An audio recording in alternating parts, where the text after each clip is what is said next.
আজকে আমি আপনাদের সামনে হার্টের একটা অসুখ নিয়ে কথা বলবো, যেটা সম্বন্ধে একটু আমাদের জেনে রাখা দরকার।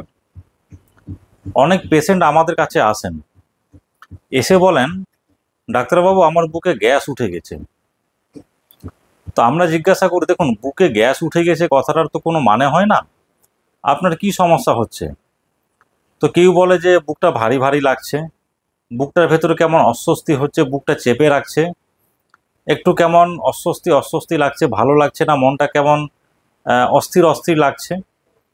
তো বারবার জিজ্ঞাসা করি কখন থেকে হলো। পেশেন্টরা বলে যে হঠাৎ করে অমুক সময় থেকে শুরু হয়েছে।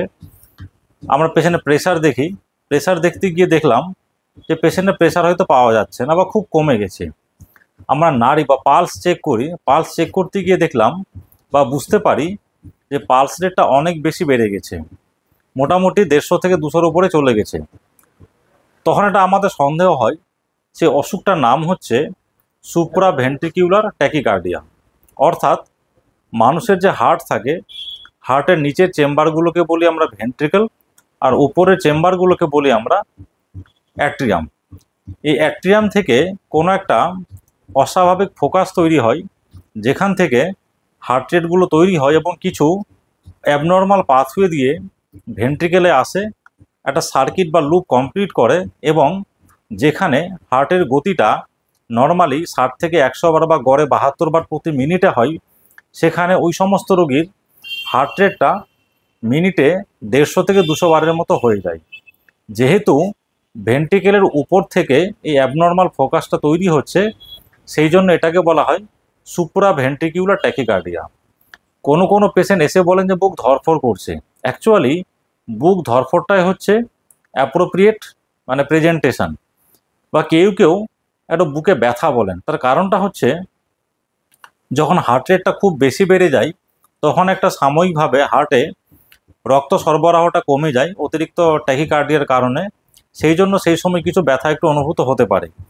এটা কিন্তু হার্ট অ্যাটাক নয়, এটা হচ্ছে একটা রিদিমের সমস্যা। অর্থাৎ যেখানে হার্টের নর্মাল গতি ছিল মিনিটে 60 থেকে 100 বার বা গড়ে 72 বার, সেটাই মিনিটে 150 থেকে 200 বারের মতো হয়ে যাচ্ছে। এটাকে আমরা খুব সিরিয়াসলি মেডিকেল এমার্জেন্সি হিসেবে আমাদের দেখতে হয়, খুব তাড়াতাড়ি ট্রিটমেন্ট করতে হয়। আইডিয়ালি আইসিইউতে ভর্তি রেখে ট্রিটমেন্ট করা দরকার। তবে কিছু কিছু মেডিসিন আছে যেগুলো দিয়ে আমরা পেশেন্টকে অবজার্ভ করে রাখতে পারি। পেশেন্টকে বলা থাকে যে দরকার হলে হয়তো অ্যাডমিশন লাগতে পারে। বেশিরভাগ ক্ষেত্রেই তাড়াতাড়ি এটাকে মোটামুটি আমরা ওষুধ দিয়ে হার্ট রেটটাকে নিয়ন্ত্রণে আনতে পারি বা চলে আসে। মোটামুটি 3 মাস আমরা ওষুধ খাওয়াই। তারপর যদি এটা না কমে, বারবার হয়, তখন হচ্ছে যে কিছু ইলেকট্রোফিজিওলজিস্ট যারা হচ্ছেন হার্ট স্পেশালিস্ট বা কার্ডিওলজিস্ট, তাদেরকে দেখিয়ে একটা ইপিএস স্টাডি বলে বা ইলেকট্রোফিজিওলজিক্যাল স্টাডি বলে, যেটা দেখে ওই অ্যাবনর্মাল ফোকাসটাকে খুঁজে বার করা হয় এবং একটা ওই ফোকাসটাকে পুড়িয়ে দেওয়া হয়, যেটাকে মেডিকেলের ভাষায় বলে আরএফএ বা রেডিও ফ্রিকোয়েন্সি অ্যাবলেশন। সুতরাং ওই ডাক্তারের কাছে এসে গ্যাস হয়ে গেছে, বুকে গ্যাস উঠে গেছে, এসব না বলে প্রপার এক্স্যাক্ট সমস্যাটা বলবেন। আজকেই যেমন একটা পেশেন্ট আমার কাছে এসেছিল, সে বলছে আমি আম খেয়েছিলাম, আম খেয়ে বুকে গ্যাস উঠে গেছে। আমি তাকে বারবার বলছি কি সমস্যা, সে একই কথা বলে আমার বুকে গ্যাস উঠে গেছে। আমি পালসে হাত দিতে গিয়ে দেখলাম যে পালসটা অনেক বেশি বেড়ে গেছে, ফিবিল হয়ে গেছে, প্রেশার একদমই পাওয়া যাচ্ছে না, পেশেন্ট খুব অস্থির হয়ে গেছে।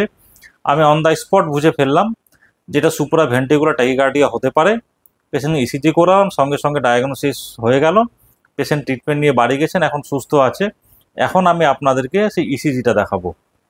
এই যে ইসিজিটা দেখছেন, এটাই হলো সুপ্রা ভেন্ট্রিকিউলার ট্যাকিকার্ডিয়া। অর্থাৎ যেখানে হার্টের গতিটা খুব বেশি বেড়ে যায়, প্রতি মিনিটে 150 থেকে 200-র মধ্যে থাকে, যেখানে নর্মাল হার্ট রেট হচ্ছে মিনিটে 60 থেকে 100 বার, গড়ে 72 থেকে 76 বার। এই কন্ডিশনটা হচ্ছে খুবই একটা মেডিকেল এমার্জেন্সি এবং খুব তাড়াতাড়ি ডায়াগনোসিস করতে হয়, পেশেন্টকে ট্রিটমেন্ট করতে হয়।